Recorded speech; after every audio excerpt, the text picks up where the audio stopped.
ele nos apresentou aí com tanto carinho, e é porque vocês já são assim, né? O Lucas é um homem muito especial de Deus, não falo isso para puxar a sardinha, não, mas falo porque desde que a gente se conheceu, ele tem esse poder de fazer a gente sentir até mais especial do que a gente é de verdade, né? E eu sou muito grato a Deus por você, né, me considerar um amigo e pode ter certeza que é recíproco. Temos aí muito carinho por toda a comunidade cristã, por cada um líder, até que eu estou tendo o privilégio de conhecer agora. Muito obrigado, tá, Lucas? Muito obrigado, pessoal, por me emprestar aí o seu tempo, os seus ouvidos, e eu tenho certeza, né, se depender de Deus, vai dar tudo certo. Hoje você vai sair daqui muito abençoado, né, e eu tenho certeza de que nós vamos caminhar na dependência de Deus mesmo. Então, vamos lá. Eu queria pegar um texto base, mas a gente podia citar vários outros textos, né? Mas eu acho que esse texto base ele explica muito bem, e eu vou citando outros textos bíblicos para a nossa reflexão ser ampliada, né? E que eu acredito que vai ser muito pertinente, né? Quando o Lucas me convidou, duas temáticas vieram ao meu coração, pastorzão. A primeira foi sobre a importância do nosso crescimento pessoal para que a gente possa viver um crescimento ministerial, né? E quanto a gente precisa investir na gente para que isso transborde, né, na igreja que a gente lidera. Mas, não mais importante, mas eu entendi que eu que deveria começar com uma outra temática.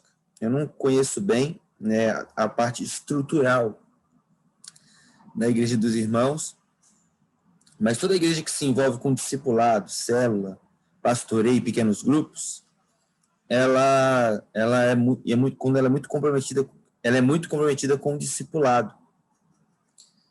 E Deus tem trabalhado algo muito importante, a meu ver, no meu coração, né, em relação a discipulado, porque eu não sei aí, mas todas as vezes que a gente fala de discipulado aqui na igreja, surgem muitas dúvidas, mesmo há muitos anos, falando sobre a cultura do discipulado, falando sobre como é discipulado, como a gente realiza discipulado, como a gente vive discipulado. Eu não vim aqui propagar um método de discipulado, mas eu queria falar com você sobre a importância da visão de paternidade dentro do discipulado, né? E eu falo isso depois de 10 anos apanhando, né? Se a gente aprende muito com os nossos irmãos, pode ter certeza que eu aprendi bastante na minha vida, mas acredito que isso vai trazendo acertos também, vai trazendo vida para nós. Então vamos fazer uma breve oração e a gente começa a nossa reflexão, ok? Pai, muito obrigado por esse tempo, por essa liderança, como é amável para o Senhor e para mim falar e compartilhar a vida com líderes. São aqueles homens e mulheres com maior capacidade de simplificar e resolver problemas dentro de uma igreja. É bom falar para líderes, porque líderes não são causadores de problemas, mas são solucionadores. E eu fico feliz por isso, porque é bom conversar com gente em outro estágio de maturidade. O próprio apóstolo Paulo, pai, falava que queria falar para as pessoas como pessoas maduras e não como crianças. E o Senhor está nos dando essa oportunidade hoje aqui, nesse encontro, então usa-nos para a glória do seu nome. Nós oramos, pai. Amém. Amém. Bom, eu peguei um texto base aqui no Novo Testamento, né, que é Lucas 15, que fala sobre a parábola do filho perdido, né, e a Bíblia diz que Jesus continuou, né, um homem tinha 2 filhos. Eu queria parar aqui, né? Um homem tinha 2 filhos. E por que eu peguei esse texto? Porque todas as vezes que a gente fala de discipulado, é difícil ignorar a dimensão da paternidade. Eu não sei se você já parou para pensar nisso. Por mais que nós não sejamos pai biológico ou mãe biológica, a figura da liderança, ela carrega um quê de paternidade. Mesmo que alguns neguem, mesmo que alguns tentem usar textos bíblicos dizendo, ninguém chamar de pai, a gente tem muitos outros textos bíblicos, né? E até o contexto desse texto tem uma explicação clara, mas tem muitos outros textos bíblicos que mostram o apóstolo Paulo chamando Timóteo de meu filho na fé, e entre outras características. E quando eu olho para a figura representativa de Jesus na nossa vida, ele nos ensina a olhar para o nosso líder supremo, Deus, como um pai. E talvez a relação mais saudável e mais importante da vida de qualquer ser humano, ela é a relação familiar. Nenhuma outra relação você pode ser mais você mesmo do que no seio da família. Com ninguém mais, porque na família, quando as desgraças acontecem sobre você, a família é o lugar que você ainda pode contar.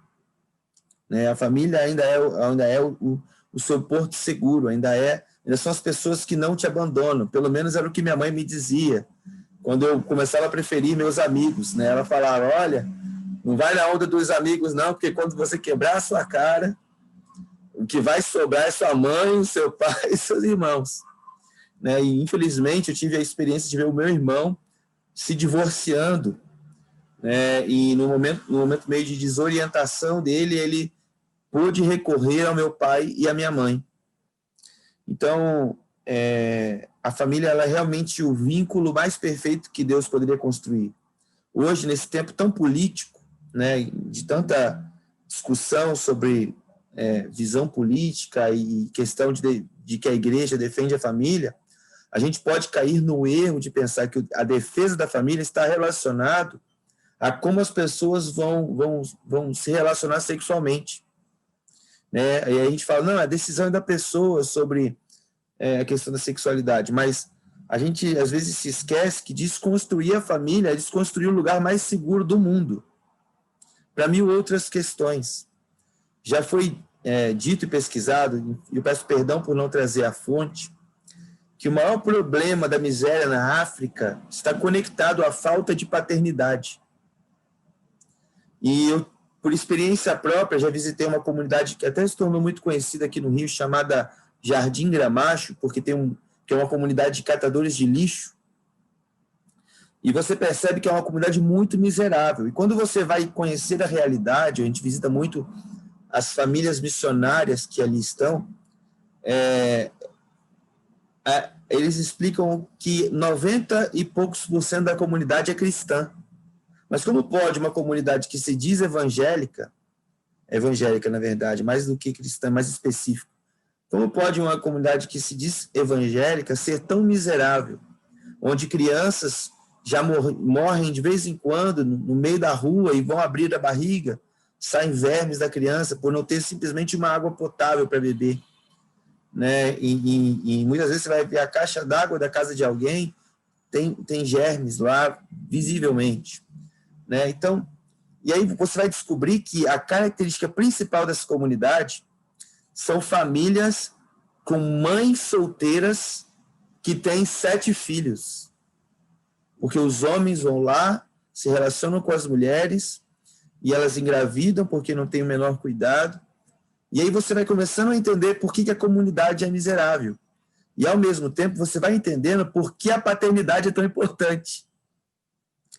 Então, eu falo isso para introduzir que a relação de paternidade ela é a relação talvez mais importante da igreja. Porque as relações de irmandade na Bíblia, inclusive nessa história do filho pródigo, em Lucas 15, ela é uma relação um pouco complicada. Já percebeu? O irmão mais velho que não aceita o irmão mais novo, por causa dos defeitos dele.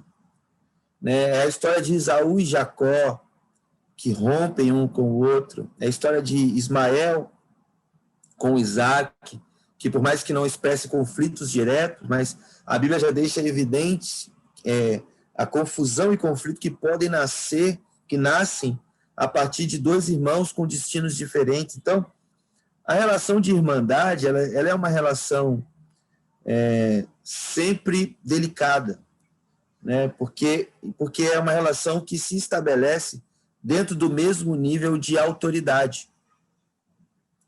Então, quando todo mundo tem o mesmo nível de direção e autoridade, quando a palavra de todo mundo tem o mesmo valor, eu não estou dizendo que determinadas pessoas são mais importantes do que outras, tá, irmãos? Mas quando a palavra de todo mundo tem o mesmo peso, nós construímos uma anarquia dentro da igreja. Né? Eu sou batista de berço, e a Igreja Batista tem uma característica muito forte de ser muito democrática. Irmãos, pensa uma igreja onde as coisas não andam. É uma igreja batista tradicional, mas não é porque é pecado, não, irmãos. É porque é tanta democracia que, às vezes, para se pintar a parede do canto da sala, tem que se fazer uma votação. E todo mundo tem poder de igualdade para o voto, e aí você vê que pouco se chega a algum lugar. Eu estou falando isso para, mais uma vez, reforçar a importância da relação de paternidade. E quando eu digo paternidade não abusiva. Né? E também não digo um paternalismo, né, que passa a mão na cabeça dos defeitos e das fraquezas. Então, não é nem um abuso de poder e também não é uma displicência na autoridade pastoral, na autoridade paternal. Né? Todo pastor se deveria ver numa relação paterna, porque o objetivo de todo pai é que seus filhos tenham sucesso. E quando seus filhos têm sucesso, é quando um pai mais se torna realizado. Então, eu digo isso e finalizo essa introdução, né, um pouquinho extensa, mas para mostrar que a relação de paternidade é a relação talvez mais saudável para se viver o contexto de discipulado. Por mais que, enquanto eu sou discipulador de alguém, eu também aprendo com esse alguém.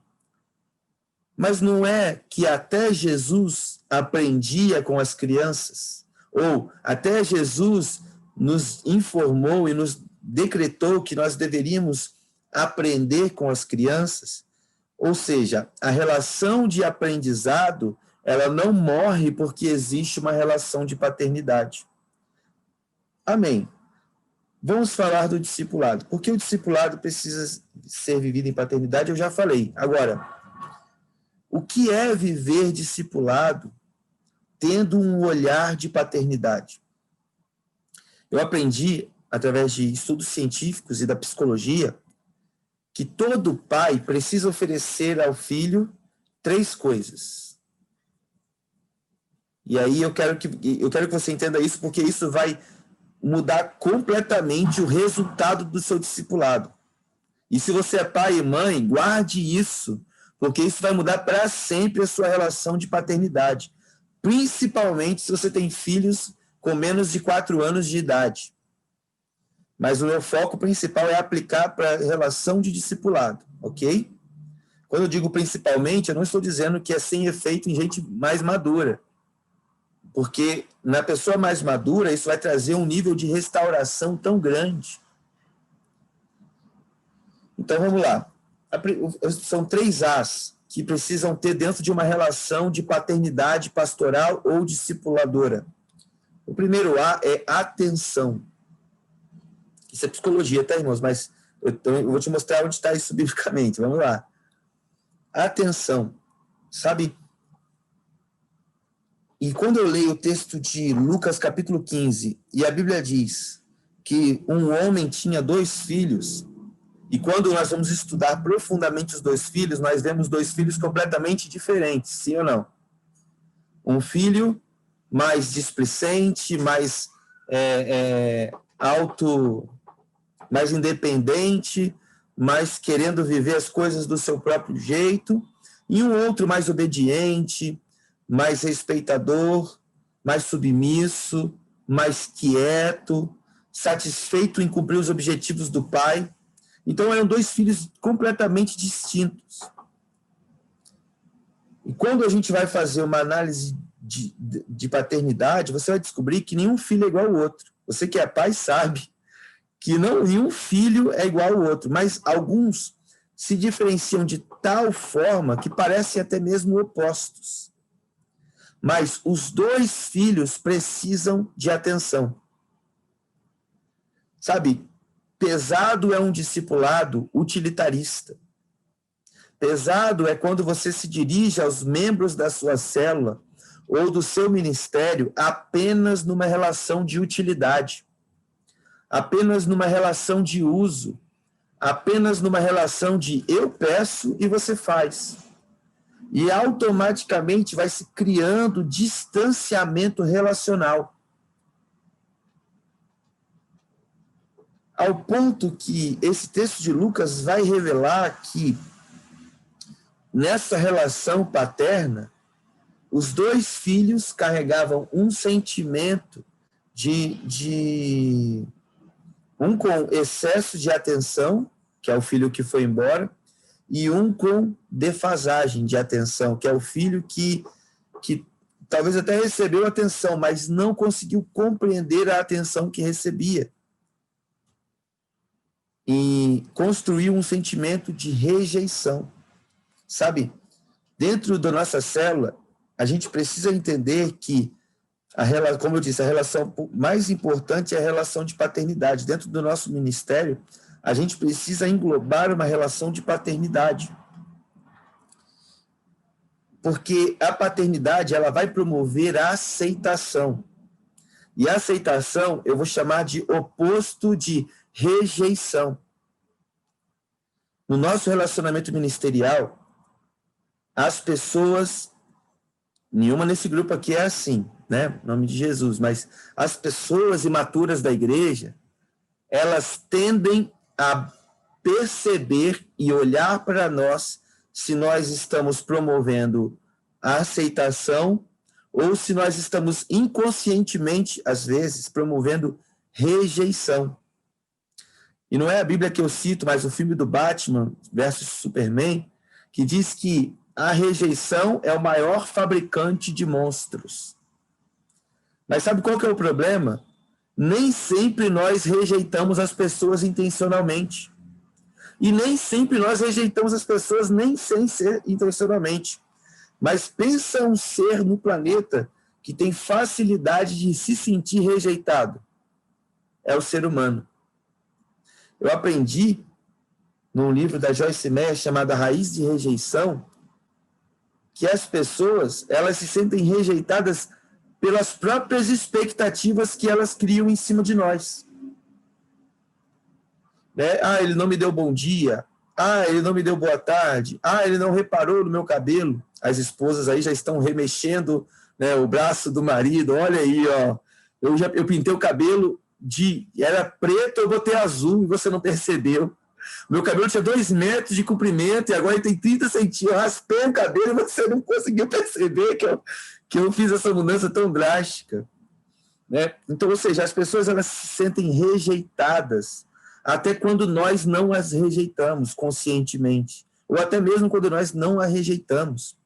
Eu aprendi que filhos em idade infantil, eles se sentem rejeitados até quando seus pais têm distúrbios psicológicos e se isolam para não feri-los. Elas entendem o isolamento não como proteção, mas como rejeição. Agora eu pergunto para você, quantas pessoas dentro das nossas igrejas, eu incluo a minha, já se afastaram ou se entristeceram ou permaneceram juntas mais magoadas apenas por terem se sentido rejeitadas? É impossível nós darmos contas de todos os sentimentos de rejeição que tem na nossa igreja, sim ou não? Mas, irmãos, dos nossos discípulos nós não podemos deixar essa carência.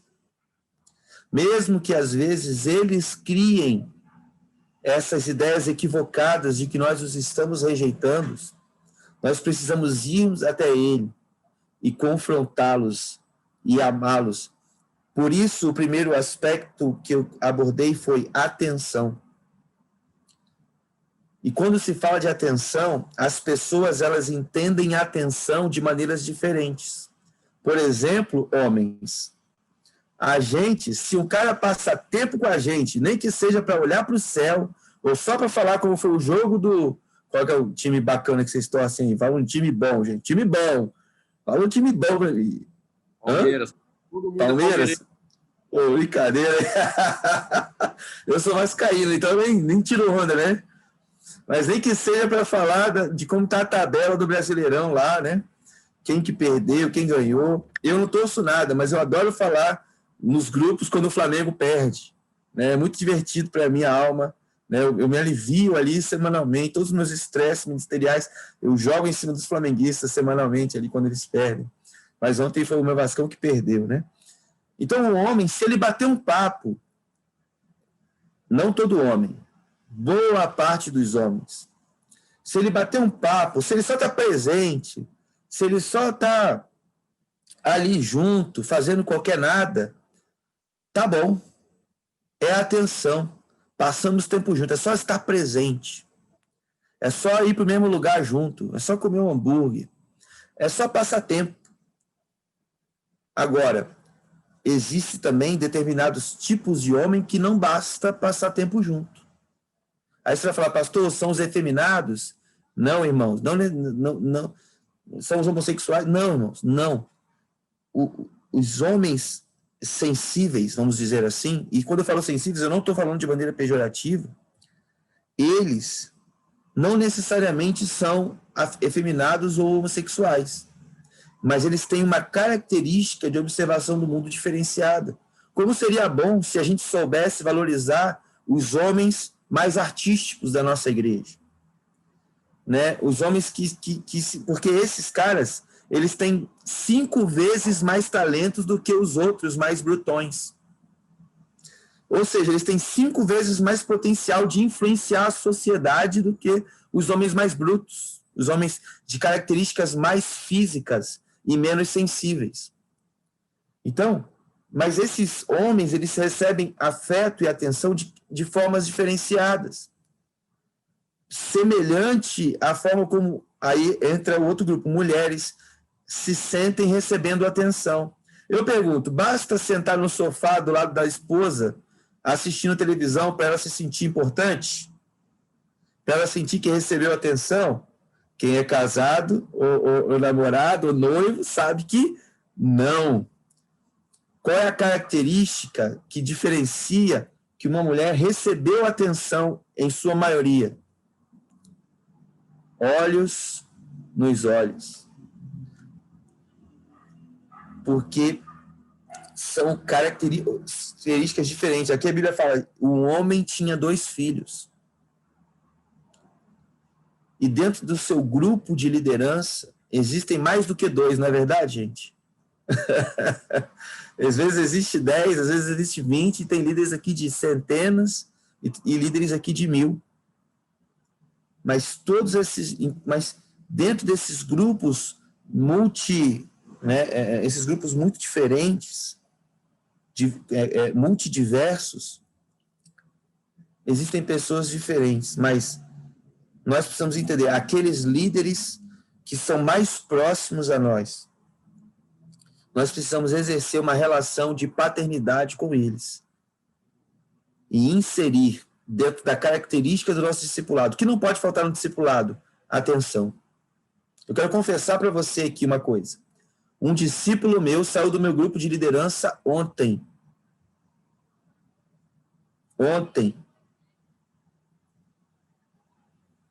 E o que eu vou fazer? Não, ele saiu para chamar a atenção. Irmãos, deixa eu fazer uma pergunta. O que você faz quando alguém quer chamar a tua atenção? Você fala que ele é carente? Não, a gente vai lá e dá atenção para a pessoa. A gente não vai valorizar as fraquezas, não vai valorizar as críticas, mas nós vamos dar atenção à voz. Nós vamos olhar nos olhos, nós vamos ouvir as críticas, nós vamos digerir e amadurecer junto às soluções. Se está faltando atenção no seu discipulado, se está faltando atenção da sua parte em relação aos líderes, principalmente os mais próximos, porque a gente não dá conta de todo mundo. Mas se os seus líderes mais próximos, você não reserva um tempo na sua agenda, simplesmente para conversar com ele, saber como ele está, você corre o sério risco de, em pouco tempo, ter uma pessoa que se sente oposta ao que você está realizando. Dificilmente você vai manter o engajamento dessa pessoa no seu ministério por muito tempo, porque você não está exercendo paternidade, você não está conseguindo construir atenção suficiente com essa liderança. E nós precisamos selecionar bem as pessoas que nós damos a nossa atenção. Porque, às vezes, pessoas que já decidiram que não vão somar com a gente estão demandando a nossa atenção o tempo inteiro. E, às vezes, pessoas fundamentais que têm cuidado de áreas estruturais que nós pastoreamos e cuidamos e lideramos, nós não estamos conseguindo dar atenção. Então, o primeiro ponto é atenção, marque de maneira disciplinada e constante agendas apenas para que a pessoa que você lidera possa receber atenção. Segundo A, que a gente precisa dar dentro de uma relação de liderança e paternidade espiritual. Afirmação. Nós precisamos afirmar os nossos discípulos. Nós precisamos afirmar os nossos filhos espirituais. E a afirmação, ela também funciona diferente para homens, para mulheres, para homens mais físicos e para homens mais sensíveis. Porque a nossa tendência é só afirmar o que a gente gosta. É só parabenizar as coisas que a gente admira. Mas a gente precisa aprender a afirmar nos nossos liderados características deles que eles acreditam que são importantes. Porque formam a própria identidade dele.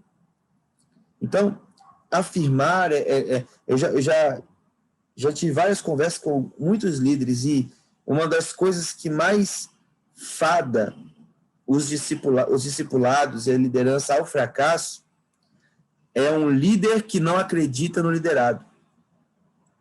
Pastor, mas o meu liderado é mau caráter, de verdade. Irmão, eu não estou falando para você que você tem que aceitar o péssimo caráter dele. Mas você precisa ser aquele que, apesar dele ter demonstrado fraqueza de caráter, é aquele que consegue demonstrar com clareza que você ainda é aquele que acredita em quem ele é.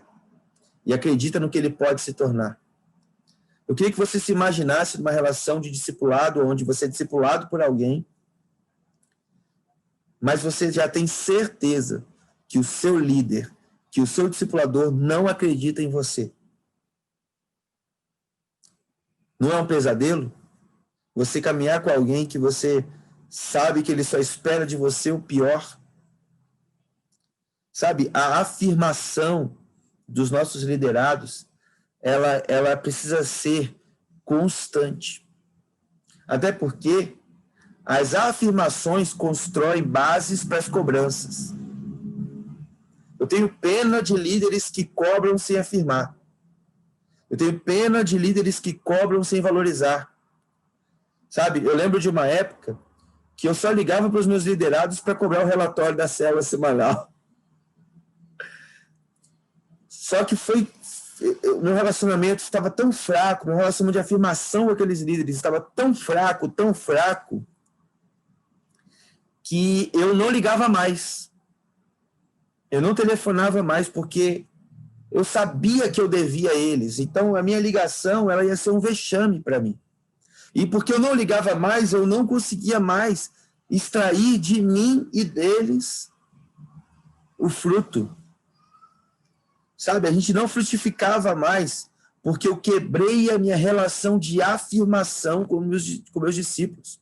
Eu te pergunto, quanto tempo a gente gasta com tantas coisas no nosso ministério? Mas quanto desse tempo você tira para fazer coisas eficientes? E que são coisas eficientes? Atenção. Que são coisas eficientes? A afirmação. Às vezes a gente investe tanto em projetos, mas o que vai tirar os projetos do papel é tempo de qualidade investido para compreender o coração do discípulo. E palavras que vão impulsionar esse liderado e esse discípulo a descobrir que nós, às vezes, acreditamos mais neles do que eles mesmos.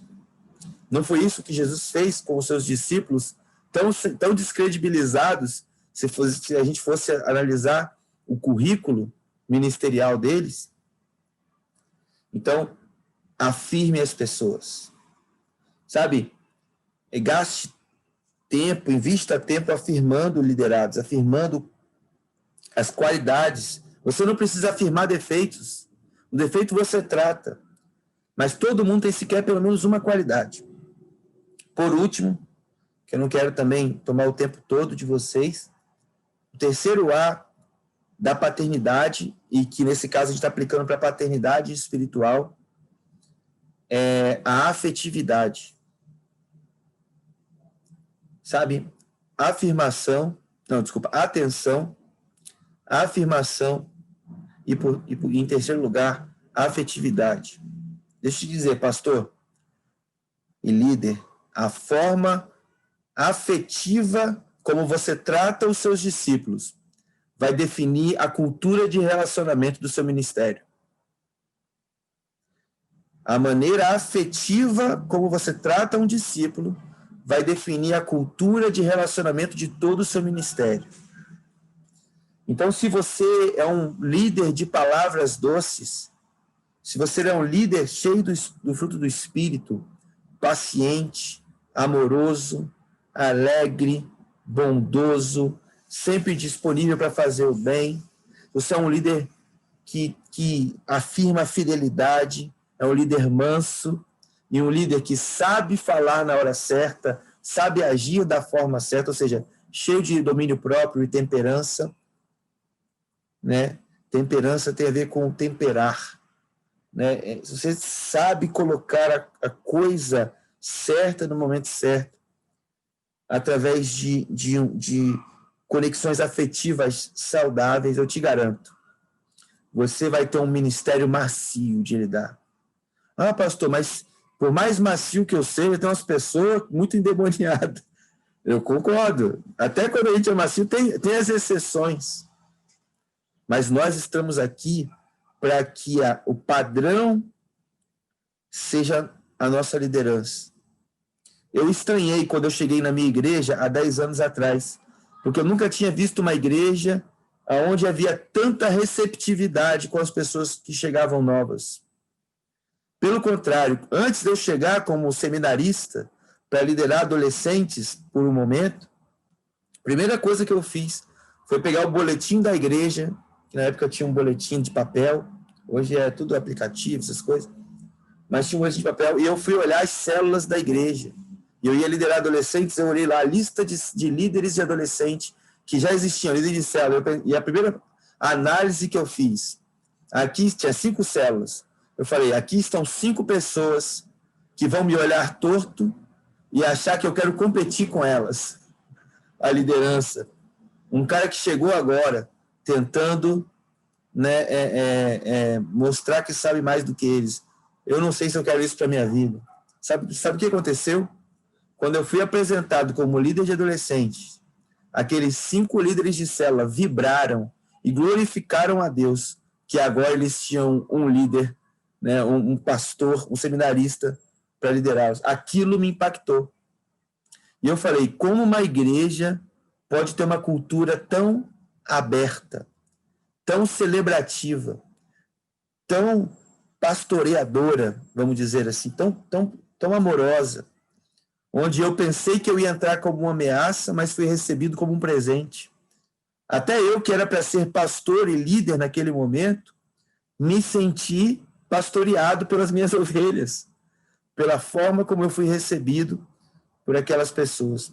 Então, mas o que foi isso? Era fruto da liderança do meu pastor Josué.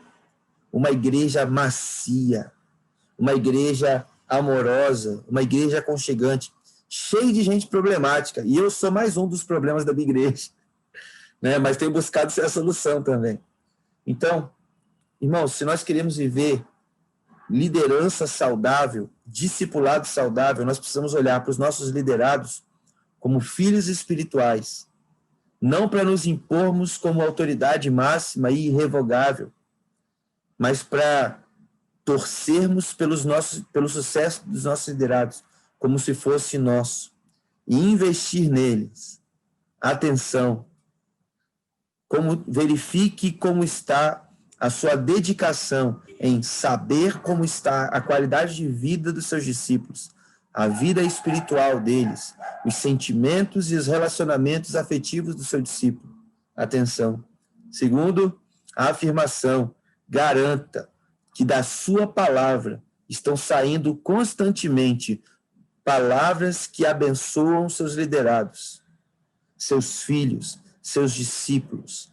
Em terceiro lugar, garanta que haverá muita afetividade, valorização, abraços quando o Covid dá um alívio para a gente, mas outros gestos que expressam afetividade, sabe? Abraços respeitosos, abraços, toques que dignificam. Até porque, se nós a maneira como nós tocarmos os nossos liderados, ensinará os nossos liderados a interpretar os toques que virão de fora, os toques afetivos, as falas, os gestos afetivos que nós expressamos pelos nossos liderados.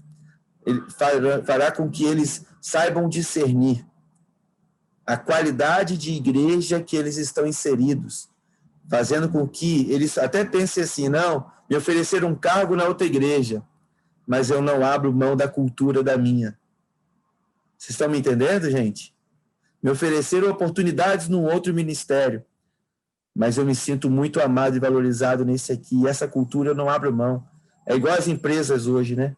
Hoje as pessoas optam muito mais por uma qualidade de ambiente do que por um alto salário.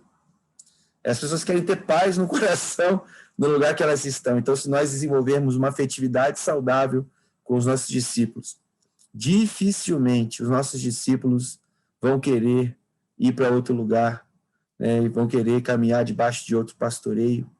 E todas essas características são tão evidentes no discipulado de Jesus e na vida cristã e na palavra de Deus. É isso aí. Agradeço muito, Lucas, a oportunidade de compartilhar com seus líderes. Espero ter abençoado alguém de alguma forma, né, e estou muito feliz de estar com vocês aqui. Amém. Quem gostou, bate palma, lança um emoji aí na tela, faz alguma coisa. Ó, tem idade de jogar uma palminha ali, não precisa nem abrir o... Muito bom. Tiagão, cara, eu amei muito tudo que você falou, e esse assunto, nossa, eu já tenho várias perguntas, teve gente que já mandou pergunta aqui, então agora a gente vai usar o resto do nosso tempo aí para a gente conversar um pouco sobre esse assunto que realmente é muito, muito importante, cara. É muito importante mesmo. Então tá, eu vou começar com uma pergunta aqui, que eu acredito que está na cabeça de muitas pessoas quando se fala sobre discipulado. A gente sabe que toda relação, né, entre uma ou outra pessoa, ela pode se tornar uma relação abusiva em qualquer nível, né? Isso pode acontecer dentro do casamento, dentro da relação de pais e filhos. Qualquer relacionamento ele tem o potencial, se feito por uma pessoa que não é devidamente curada, não tem suas emoções e seu caráter estabelecido em Cristo, é fácil de virar algo abusivo. E eu sei que existe muito, né, hoje aquele termo abuso de autoridade. Eu queria te perguntar, quais são os sinais de abuso de paternidade? Porque muitas pessoas, né, elas dentro desse âmbito de querer liderar pessoas, às vezes elas fazem algumas coisas que também não caberiam a elas fazer, e às vezes elas dão desculpa, não, mas eu estou exercendo a paternidade. Então a primeira pergunta é essa: na tua opinião, quais são os sinais do abuso de paternidade? Bom, primeiro, que pergunta muito excelente. Esse tema do abuso, ele realmente é muito importante, pertinente, porque você pode ser uma pessoa boa e abusar da sua autoridade, né, mesmo sem querer. Mas a primeira característica de um abuso de autoridade espiritual, vamos dizer assim, é a falta de Bíblia naquilo que é solicitado, vamos dizer assim. Por exemplo, por que eu vou, numa relação de paternidade, construir, como é que eu posso dizer? Construir pedidos, solicitações, dogmas ou paradigmas que sejam baseados apenas na minha opinião. Por exemplo, a gente já passou movimentos de célula e discipulado no Brasil, onde o cara queria definir a cor da meia que o cara vai usar. E isso pode parecer brincadeira, mas não é. É muito sério, é verdade isso. a cor da meia, como deveria colocar o cabelo, como deveria, né?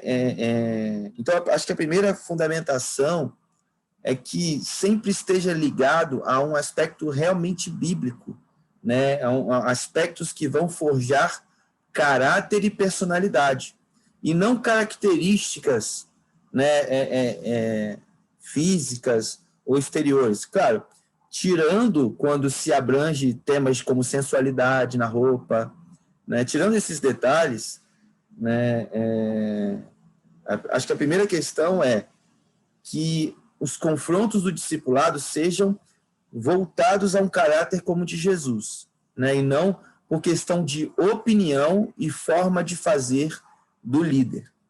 Então, o primeiro ponto é esse, é a falta de Bíblia naquilo que se solicita, né? Tudo que a gente fala tem que ser sempre muito embasado numa teologia saudável, né?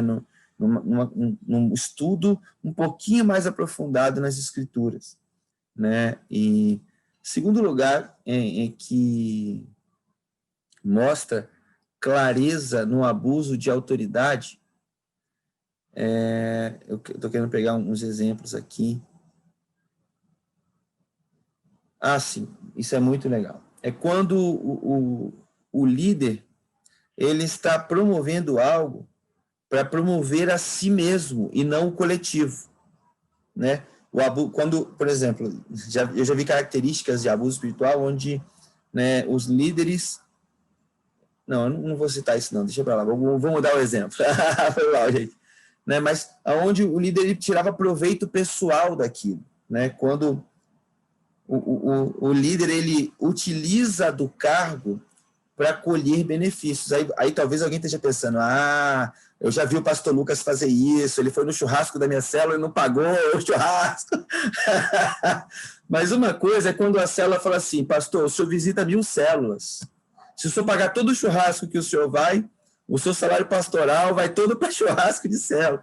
Uma coisa é a sensibilidade da célula. Eu estou usando um exemplo bem banal, gente, que é até infantil esse exemplo, né? Nem leve tão a sério, né? Mas acho que ele clarifica bem. Mas isso normalmente parte dos liderados, né? Poxa, vamos honrar aqui a nossa liderança, né? Vamos poupá-lo dessa despesa, ele está sempre atuando em vários lugares, várias coisas. Mas o líder ele nunca procura se impor em relação a isso. É interessante, o pastor Josué, ele senta com a gente e fala assim, olha, pastor tem que ter... Qualquer líder, não só pastor. É porque para a gente ele fala para os pastores dele. Né? Pastor tem que ter semancol. A minha mãe me ensinou isso quando eu era criança, né? Que é se mancar. Né? Por exemplo, ele citou um exemplo que ele foi para um churrasco com uma família muito rica numa região de praia e ilhas paradisíacas. Ele falou, orientando a gente, assim, olha, se algum irmão te convidar para um programa muito bacana, aceite, porque é uma bênção. Mas chega lá, contribua, que seja um pouquinho, para expressar para as pessoas que o seu objetivo ali é compartilhar e não tomar. É compartilhar e não se aproveitar. Então, acho que o abuso espiritual ele está sempre conectado a um sentimento egoísta, a um sentimento de uma relação onde sempre quem ganha sou eu. Uma vez uma liderada minha, uma supervisora de célula, ela começou a perder muitas células, e sempre com problemas muito graves. E aí um dia, ela veio me perguntar, o que você não me ensinou, porque eu estou vivendo tudo que eu estou vivendo, o que você não me ensinou na nossa relação de liderança? Aí eu falei para ela assim, eu não te ensinei a se humilhar. Porque todos os conflitos que essa pessoa tinha eram conflitos de ego. Eram conflitos de se impor sempre, de ouvir pouco, de interpretar antecipadamente. Aí eu cito como terceira característica, não vou ficar lá só disso, mais uma hora. Né? Mas como terceira característica, eu acredito que o abuso, que a característica principal de um líder, isso não inventei isso, né? Isso é Bíblia e até aquele livro Monge Executivo fala muito disso, que é a liderança que está sempre primeiro com a bacia e a toalha na mão. A perspectiva do líder é sempre como eu vou impulsionar o que Deus está fazendo na vida do meu liderado, e não como eu vou usar o meu liderado para impulsionar a minha carreira ministerial. Então, essas são algumas das características que marcam, né? A gente até deixou de optar por alguns modelos aqui na igreja por causa desse coração de uso e abuso, né, da autoridade espiritual que se exercia. Muito bom mesmo. Nossa, muito bom. Tiagão, uma coisa que eu percebo, só fazendo um adendo que você falou, muitas pessoas, quando elas começam a exercer liderança, até pelo fato de elas terem já um espírito de orfandade, elas usam também daquela posição que elas têm na vida da outra pessoa para afirmar a si mesmo e tenta colocar aquela pessoa debaixo de um jugo de algo que ela chama de paternidade ou liderança, mas na verdade é um controle que faz ela se sentir bem, né? Pessoas que não são afirmadas em Cristo, pessoas que não são afirmadas em Deus, elas sempre vão tentar alguma coisa para se afirmar, né? E eu acho muito precioso, né, nós como igreja, né, ensinarmos isso para que a gente possa confrontar no nosso coração. Eu, diante da minha própria liderança, várias vezes em oração já tive que olhar para dentro do meu coração e fazer correções na minha própria vida como líder, né? Então, eu acho, nossa, fenomenal tudo isso que você falou, esses 3 pontos que você falou, muito bom mesmo. Eu queria continuar a próxima pergunta aqui, que é o seguinte: quais os componentes que devem existir numa boa conversa de discipulado? Eu sei que discipulado é uma coisa muito específica para cada um, né? Por isso que é discipulado, já é um negócio para ser específico, né? A gente não junta todo mundo numa sala para fazer discipulado, a gente senta com a pessoa. E por mais que eu saiba que, às vezes, cada pessoa precisa de um tratamento, de uma conversa diferenciada, eu queria te perguntar de uma forma geral, o que para você precisa estar dentro de uma boa conversa de discipulado? Quais são os componentes? Cara, quem conhece o pastor Abe Uber, né, eu não falo nem da metodologia toda, apesar de que é maravilhosa, da visão MDA, sabe que tem uma coisa que ele trouxe para dentro da relação de discipulado, né, que não é o discipulado em si, mas que talvez seja a ferramenta mais especial e eficaz, que substitui muitos livros, manuais e estudos que a gente poderia fazer no discipulado. Ele trouxe essa perspectiva do quanto o discipulado ele é transformador. E aí a gente aplica. Hoje eu nem faço. Antigamente eu aplicava, eu tinha escrito lá as 3 perguntas que eu tenho que fazer no discipulado. Mas elas são tão da vida real, elas são tão simples, são tão básicas, que você pode fazer 1000 sessões, vamos dizer assim, 1000 reuniões de discipulado, e elas nunca se tornam chatas ou obsoletas. E as 3 perguntas são: como está o seu relacionamento com Deus? E aí, semanalmente, né, não que o discipulado certo seja semanal, tá, Lucas? Não estou aqui para impor nada nesse sentido, porque toda vez que a gente bota muito engessado, para de funcionar. Engessa, literalmente. Mas vamos supor uma hipótese que semanalmente eu me encontro com o Lucas e ele é meu discipulador, e aí o Lucas vai me perguntar: e aí, Tiagão, como está seu relacionamento com Deus? Por mais que eu possa estar bem, eu sempre vou ter algo novo para contar sobre a minha relação com Deus. Um aprendizado, uma lição de maturidade, uma experiência com o Espírito Santo, um dom que eu estou buscando, uma experiência de jejum que eu estou promovendo, alguém pelo qual eu estou orando, né? E até mesmo o meu nível de afetividade pessoal com Deus, ou até mesmo o meu nível de disciplina espiritual. Ou seja, a pergunta é muito abrangente, então eu sempre vou ter algo para dizer. Por mais que semana passada eu vim muito espiritual, contei só coisa boa, na semana seguinte, né, ou eu vou passar por algum tipo de altos e baixos, ou eu vou construir algo em cima daquilo que eu vinha vivendo. Então, a primeira pergunta é: como está o seu relacionamento com Deus? E é uma pergunta de segurança também, porque as pessoas elas se calam muito. Então, se você faz uma pergunta específica, tá, beleza, você está sorrindo para mim, está dizendo tudo bem. Como está seu relacionamento com Deus? A flor da pele, vai lá, entendeu? Primeira pergunta, então. Segunda pergunta: como está os seus relacionamentos pessoais? Né? Já que a gente fala que o evangelho é sobre relacionamento, ame a Deus e ame ao próximo, Então, as perguntas do discipulado eficaz, na minha opinião, o Abe Uber ele acertou 100%. Como estão seus relacionamentos pessoais? E aí você vai englobar como está você com a sua esposa, como está você com os seus irmãos, com seus pais que não são crentes, com seus filhos que você não sabe mais o que fazer com eles, né? Ou que são crentes, mas que estão vivendo conflito. Ou seja, você vai abranger todas as áreas importantes da vida da pessoa, porque os relacionamentos são talvez a coisa mais importante na vida de alguém. Né? Repito, o evangelho se resume em amar a Deus e amar as pessoas. Então, quando você pergunta como estão os seus relacionamentos pessoais, e aí ele vai falar do patrão, da faculdade, do professor, uma infinidade, do neto, tudo que rouba a ansiedade do ser humano tem a ver com outro ser humano. Ah, não, o meu é meu trabalho, mas é porque tem um patrão te cobrando, ou então porque tem um cliente esperando a demanda. Tudo tem a ver com gente. Então, como estão seus relacionamentos pessoais? E aí você vai ajudar essa pessoa a se equilibrar, a ter paciência com as pessoas, com ela mesma, a não cobrar demais de si mesmo, a fortalecer, como você falou, as questões de identidade, né? Essas questões de rejeição que levam a ele viver relacionamentos um pouco opressores com as pessoas. Então, você vai tratar profundamente ali.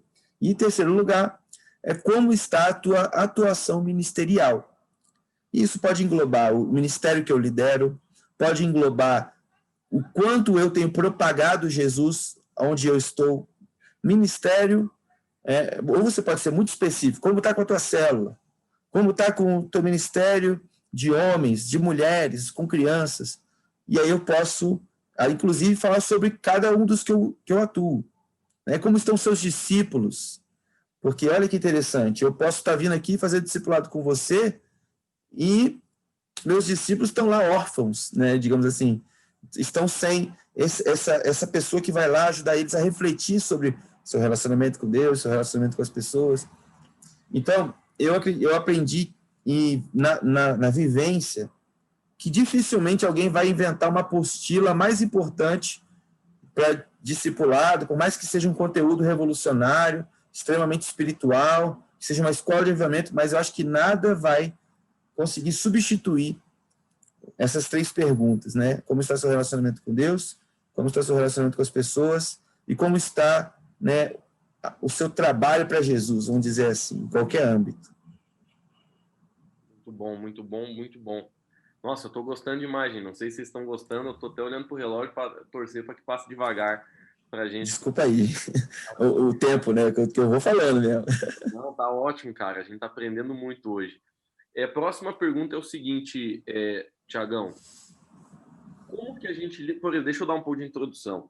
Muitas vezes eu vejo assim alguns discipulados, não sei se por ajuda de forma negativa do líder ou não, mas muitas pessoas que estão sendo discipuladas, elas começam a estabelecer uma relação de codependência com o discipulador que acaba não sendo saudável. E o que eu estou querendo dizer com codependência? É como se existe uma dependência que faz todos os limites, né? Então, por exemplo, eu já vi pessoas que são discipuladas e, de repente, quando viu que o discipulador estava dando atenção para outra pessoa, ela começa a se doer. Eu sei que esse é só um exemplo, mas eu percebo muitas vezes que, às vezes, se estabelece uma relação de codependência, uma dependência emocional sobre o seu discipulador, que também não é saudável. E eu queria perguntar para ti, como que você lida com isso na sua igreja? O que você aconselha os líderes, como que você aconselha os líderes a tratar isso? Quando você tem um discípulo que você percebe que ele está te olhando de forma mais do que deveria. Vamos lá.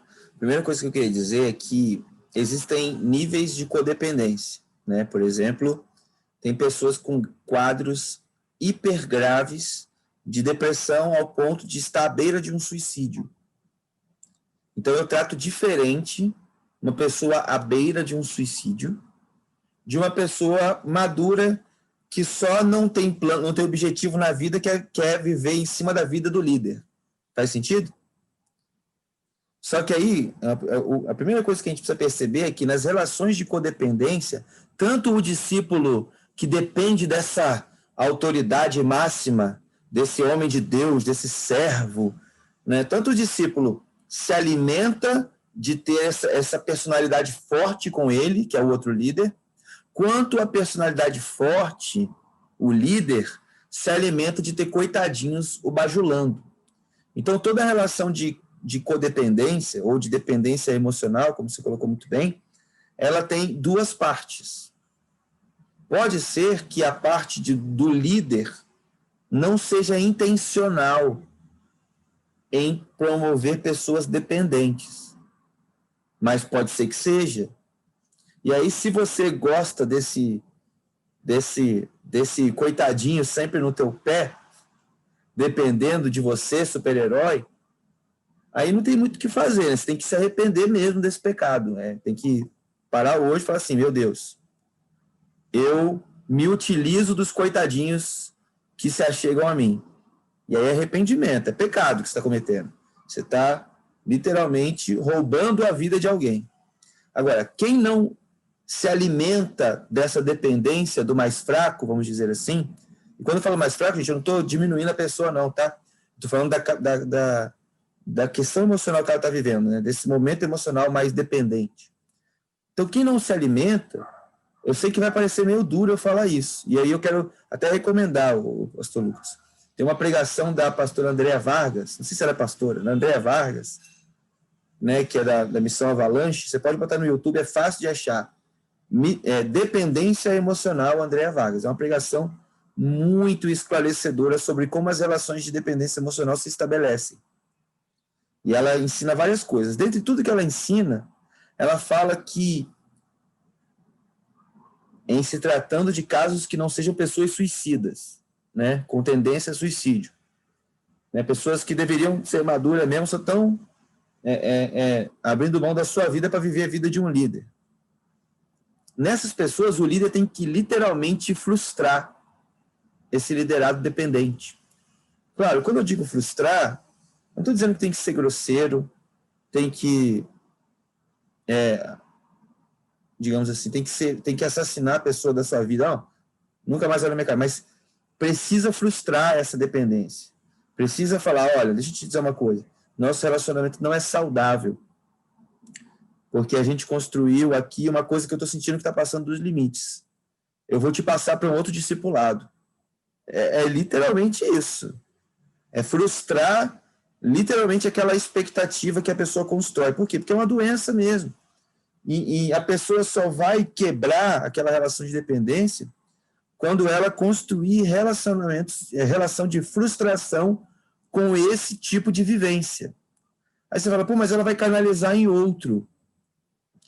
Claro, a outra pessoa que assumir, ela precisa estabelecer com essa pessoa uma reconstrução dessa área da vida. E não é rápido. Não é rápido. Né? E a pessoa que é dependente emocional, quando ela ganha consciência da dependência emocional dela, ela pensa que porque ela ganhou a consciência, ela já está curada. Quem é que já viveu uma coisa assim? Você pensa que só porque você descobriu a verdade sobre aquela doença que você tinha, emocional, você já está curado. Não. O diagnóstico é só a primeira parte, né, da cura. Mas a cura ela vem com tratamento e medicação. Não estou dizendo que literalmente nesse caso vai ser medicação física, né? Mas é medicação espiritual, né, tratamento. Então, a primeira, parece meio estranho falar isso, mas é frustrar mesmo. Você precisa frustrar aquela pessoa, né, aquela expectativa, aquela confiança, aquele depósito que ela tem em você. Agora, no caso de depressão, pessoas com tendência a suicídio, aí, Lucas, eu vou falar uma experiência pessoal, tá, gente? Vocês não são obrigados a reproduzir o meu modelo. Mas como eu lidero jovens, às vezes, muito novinhos, e hoje essa geração ela vive uma subjetividade tão grande, quem assistiu o Dilema das Redes até viu como a quantidade de suicídio é proporcional ao nascimento e à ampliação do mundo virtual e as redes sociais. Então, hoje, muito adolescente quer se matar. Provavelmente aí em Lages deve ter também um percentual alto, né, de depressão e suicídio, porque é uma pandemia não anunciada, né? Mas, e aí nesses casos, eu aceito, em casos muito graves, onde a paternidade foi muito ruim, eu aceito aproximar a pessoa, deixo construir uma relação de dependência emocional comigo, mas eu faço uma análise seguinte, eu tenho condição de lidar com alguém que todo dia fala coisa ruim e que quer se matar? Eu pego 2 por vez, eu não pego 30 suicidas de uma vez não, entendeu? E aí eu vou deixando construir a dependência emocional em mim, mas vou construindo links de dependência de Deus, entende? Por exemplo, a primeira coisa que eu falo é, olha, vamos começar o nosso pastoreio. Eu não sou uma pessoa 100% presente. Vai ter vezes que eu não vou atender tua ligação, não vou responder teu WhatsApp, eu vou estar em reunião, eu vou estar dormindo. Então, você precisa ter paciência. Eu sempre vou te responder no horário que eu puder. Então, uma boa maneira de quebrar a relação de dependência emocional é estabelecer regras, falando em caso de depressão grave, estabelecer regras para a pessoa saber que você não falar com ela a hora que ela quer não é desprezo. E aí, o que eu vou fazendo? Eu vou construindo bases bíblicas e um relacionamento com Deus maduro e profundo para ela alcançar a posição de depender única e exclusivamente de Deus. Né? E aí, quando eu vejo que saiu a possibilidade de suicídio, porque ela foi para o encontro com Deus, viveu experiências espirituais, foi batizada no Espírito Santo, foi construindo uma série de experiências que já estabelece ela mais em Deus, aí eu começo a frustrar comigo, entendeu?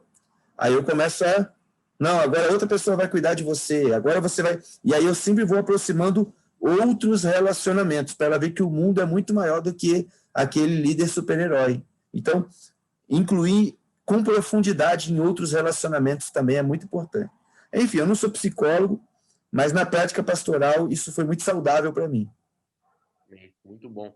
Quando você falava, Thiago, eu lembrei de um exemplo que eu tive na minha vida, cara, que eu acho que vai somar bastante antes da próxima pergunta. Tinha um rapaz, uma vez que eu discipulava, e todo domingo, cara, e é incrível, era só domingo, e ele queria se matar. Poxa, eu naquela... A gente, o cara fala que vai se matar, a gente fica preocupado, né? E hoje, realmente, a gente sabe que muita gente vai lá e faz mesmo. Mas na época, cara, todo domingo ele falava, Lucas, eu vou matar, e ele me ligava, e eu lembro que eu saía de onde eu tava, assim, ó. Domingo à tarde eu ia lá na casa dele, ele tava lá, eu orava com ele, conversava com ele. Mas ao longo do tempo foi passando, e era literalmente todo domingo ele queria se matar. E eu ia lá na casa dele. E eu achava que eu tava sendo um ótimo líder. Eu pensei, nossa, eu sou um cara que ama muitas pessoas, bicho. Para ir no domingo à tarde, de sol. Né? Em vez de faz muito tempo atrás, aquele tempo eu ainda tomava sorvete no domingo.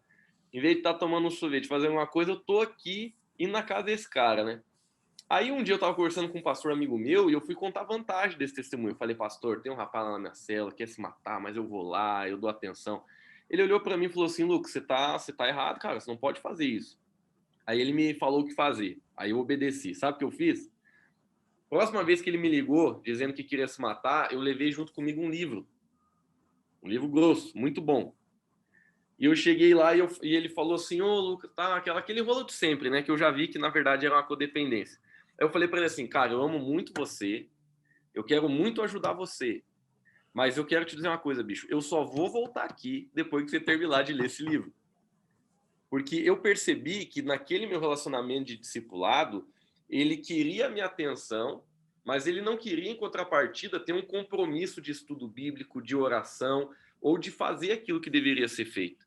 Cara, nunca mais ele me ligou, porque eu dei um livro para ele ler, e aí eu descobri que, na verdade, que ele queria atenção, porque se ele realmente quisesse Jesus, ele ia ler aquele livro. E se ele me ligasse de novo, eu ia lá, mas eu ia perguntar, você leu o livro? Li, então beleza. Mas é um exemplo que eu tive há muito tempo que me fez também aprender como tratar com isso. Muitas vezes é importante, dentro do nosso relação de discipulado, a gente dar tarefa para as pessoas. Porque aquelas que realmente querem Jesus, querem mudança, elas vão estar engajadas com você da mesma forma, né, que você está com elas. Agora, se só você estiver engajado para dar do seu tempo, para dar da sua disponibilidade, e a pessoa não estiver engajada para realmente também fazer aquilo que você está sentindo de falar para ela fazer, aí não fica legal. Mas eu achei legal compartilhar, porque foi uma coisa que me ajudou muito, cara. Fizeram uma pergunta aqui no chat, pastor Tiago, para mim aqui, né, que eu estou regulando as perguntas aqui, assim, ó, como curar as sequelas de um discipulado abusivo? Né, eu acredito que muitos de nós, como líderes, né, eu sei que não dentro da nossa igreja, não tô brincando, a gente já, às vezes, sofreu com alguma coisa de um líder que nos machucou ou que muitas vezes, né, até pode ser considerado abusivo. Eu queria que você falasse para nós, como líderes hoje, como que você acha que uma pessoa que sofreu já de um líder abusivo, o que ela deve fazer para buscar cura em Deus? Quais são os passos que você aconselharia alguém nesse caso? Gente, vocês vão ter que me perdoar pela minha resposta. Eu não sou uma pessoa grosseira, tá? Diante de Deus que eu não sou. Mas eu vou te responder o que eu diria para mim. Não seja covarde, porque a covardia vai roubar as melhores coisas da sua vida. O que você vai fazer para você viver um discipulado novo, depois de um discipulado frustrado, é a mesma coisa que você vai fazer quando a sua primeira namoradinha te largou. Quando o seu patrão te demitiu. Quando, entende? Tudo na vida que tem uma experiência negativa, a gente só vai conseguir redimir e ter uma experiência positiva se a gente acreditar que pode, a partir de agora, viver uma experiência positiva. Não tem segredo, é coragem mesmo, entendeu? Você precisa falar, cara, eu vivi 10 discipulados frustrados, por que eu vou viver o 11? Aí, vamos lá, né? Pode ser que os 10 está relacionado a um problema crônico seu. Né? Aí é um outro ponto. É que onde você... Primeiro, ou você já entra no discipulado pensando, vai dar errado de novo, que já deu errado o 9, o 10 vai dar errado também. E aí, você precisa pensar, caramba, se 9 discipulados deram errado, eu preciso pensar que alguma mudança tem que acontecer em mim. E talvez, desculpa falar assim, voltar naqueles 9, esse é um caso específico, hein? Não estou falando que a culpa é sempre do discípulo, não, hein? Mas se tem 9, né? Se tem 3, você precisa voltar nos outros discipuladores com muita humildade e com muito ouvido seletivo para não se magoar também, mas fazendo uma análise apenas racional, perguntar, discipulador antigo, quais foram as áreas, qual foi a área que você acha que dependeu de mim, Tiago, que fez com que o nosso discipulado desse errado? Sabe por quê, irmãos? Vou te explicar como que se faz ciência. Sabe o cientista? O que o cientista precisa fazer para fazer um experimento científico e dar certo? Ele precisa dos elementos certos, na quantidade certa, na temperatura certa, no recipiente certo, e aí vai chegar no resultado perfeito. Vamos melhorar o exemplo, vamos simplificar? Donas de casa e homens que têm dotes culinários mais aprumados. O que você faz para o seu bolo ficar perfeito? Você não tem que colocar os ingredientes certos, bater na batedeira no tempo certo, né? Colocar os ingredientes na ordem certa. Não é isso que faz dar certo, gente? Provavelmente no discipulado que você viveu até aqui, se for o caso de todos terem dado errado, hein, gente? Porque você pode fazer quantos bolos você quiser. Se você errar a ordem nas 10 vezes, as 10 vezes vai dar errado. Agora, e se você colocar o ingrediente certo, no tempo certo, bater no tempo certo, né? Fizer tudo como a receita, quando eu falo receita, eu não estou falando de cartilha, não. Mas melhorar a forma como você fez os experimentos anteriores. A tendência de dar certo é muito maior. É aprender com os erros. Então, uma coisa é como eu curo o meu trauma. Se alguém realmente abusou de mim. Isso aí, irmão, não tem jeito. É coragem. É acreditar que se deu certo com alguém, vai dar certo comigo. A pior coisa é a frase que a gente imprime no nosso coração. Nunca dá certo comigo. Arranca essa frase da tua vida, hein? Quem te ensinou essa frase foi o Didi, o diabo. diabo que ensinou essa frase, nunca vai dar certo comigo, nunca vai funcionar comigo. Isso aí, cara, isso aí, você precisa ir lá na tua infância para perdoar alguém por esse pessimismo aí, para ver se ele sai. Alguém que jogou uma palavra de maldição em você, você precisa de libertação nisso aí. Visitar com sinceridade a tua história e falar, poxa, por que eu estou falando que não vai dar certo? Sempre falo que vai dar errado. Isso aí você precisa liberar perdão para você mesmo, para alguém que falou alguma coisa na infância. Mas ter coragem e falar, peraí, mesmo que eu não acredite muito, eu vou declarar até me acreditar que vai dar certo o discipulado dessa vida. Então, é coragem, Lucas. Eu queria dizer qualquer outra coisa, coragem. Né? Eu fui traído não, desculpa. Eu fui largado por 3 namoradas antes de namorar minha esposa. E aí, as 3 esfriaram comigo. Aí eu comecei a pensar, toda mulher esfria comigo. Eu não sou... Meus amigos iam falar que eu não tinha pegada, né? Desculpa a brincadeira aí, gente, sou pastor de jovem. Né? Meus amigos iam dizer que eu não tinha pegado.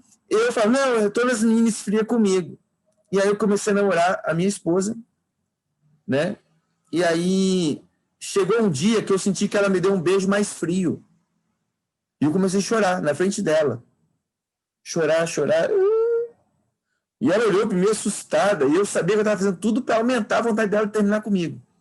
Mas era incontrolável, eu estava traumatizado. Aí ela perguntou, por que você está chorando? Falei, porque eu acho que você vai terminar comigo. Quê? Eu falei, eu acho que você vai terminar comigo. Mas por quê? Não, porque quando chegava mais ou menos nesse período, os meus últimos 3 namoros, as meninas terminaram comigo. Cara, ela me curou aquele dia, sabe como? Olhou nos meus olhos e falou assim, a diferença entre mim e as suas 3 ex-namoradas é que eu te amo de verdade. Primeira vez que ela me disse que me amava. Aquele momento, saiu um demônio do meu coração, entendeu? Eu fui liberto naquela hora por uma palavra de afirmação da minha namorada. E estou casado com ela, né, há 6 anos, namorando há 11. Então, acho que deu certo. Até aqui, nos ajudou o Senhor, né?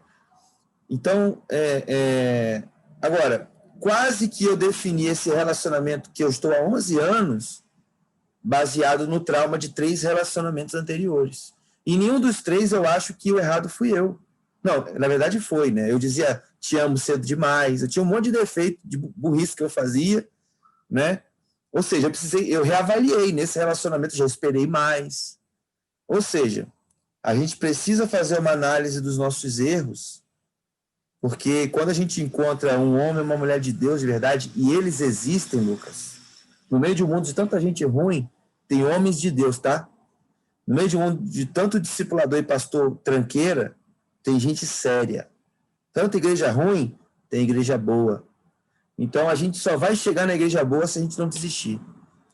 Por último, eu falo um exemplo bem comercial. O dono do KFC, ele foi em 1001 restaurantes. Eu ofereci a receita dele antes de ser aceito por alguém. E aí ele só foi aceito no 11º. Então, eu diria para você que está machucado que você ainda não chegou na 11ª tentativa de ser discipulado. Coragem. Vai dar certo. Amém, Tiagão. Nosso tempo está acabando agora, cara. Já está quase chegando 9h30, que é o horário que a gente finaliza aí nossa reunião de liderança. Cara, primeiro queria te agradecer, porque, nossa, foi muito rica a nossa reunião hoje. Eu acredito, assim, que todo mundo aqui está muito, muito feliz de ter separado esse tempo para estar aqui, porque foi muito, muito especial. Para finalizar, eu queria que você compartilhasse umas palavras finais aí que você sente no seu coração para a nossa igreja, para os nossos líderes, e que você terminasse orando conosco, abençoando nossa igreja, nossa vida, e a gente daí vai encerrar a reunião. Pode ir lá. Bom, tem o texto bíblico que diz que aqueles que esperam no Senhor, eles serão renovados, né? E eles correrão e não se cansarão, e voarão como águias. E a primeira coisa, quando você falou assim, se tiver uma palavra de Deus, a primeira imagem que veio para mim foi águia mesmo, né? Eu sei que parece clichê, por ser uma reunião de líderes, e a águia está relacionada àqueles que voam mais alto, aqueles que têm um instinto mesmo e uma vocação mesmo para ir além, né? Para arriscar. mas a palavra que eu tenho de Deus para vocês é literalmente isso, sabe? Eu acredito que aqueles que querem ir além, aqueles que ousam ir além do que os outros, do que a manada está indo, né? Aqueles que querem ir além, eles têm medo de se cansar, ou medo de voar muito alto, ou medo de cair, né? Mas esse texto ele é tão claro, né? Que aqueles que esperam no Senhor, eles renovarão as suas forças, eles correrão, e aí fazendo uma analogia, a ir muito mais longe do que os outros, né, que não têm visão de águia, visão de liderança, irão, né, e não se cansarão, né, ou seja, não tenha medo de ir além, porque a Bíblia diz que quando parecer que tem motivo para se cansar, Deus vai te renovar. E quando parecer que a altura é maior do que o limite que você aguenta, Deus vai te capacitar a voar. Então, líderes, não tenham medo de ir aonde Deus está chamando vocês para irem. Não tenham medo de dar passos maiores do que vocês acreditam que vocês são capazes. Porque aqueles que esperam no Senhor, quando parecer que não vai aguentar mais, Deus vai renovar suas forças. E quando vai parecer que eles não podem ir tão longe, Deus os fará voar mais alto. É a palavra que eu sinto de Deus no meu coração para vocês que estão aqui hoje nessa reunião. Amém. Você pode orar com a gente, Thiago?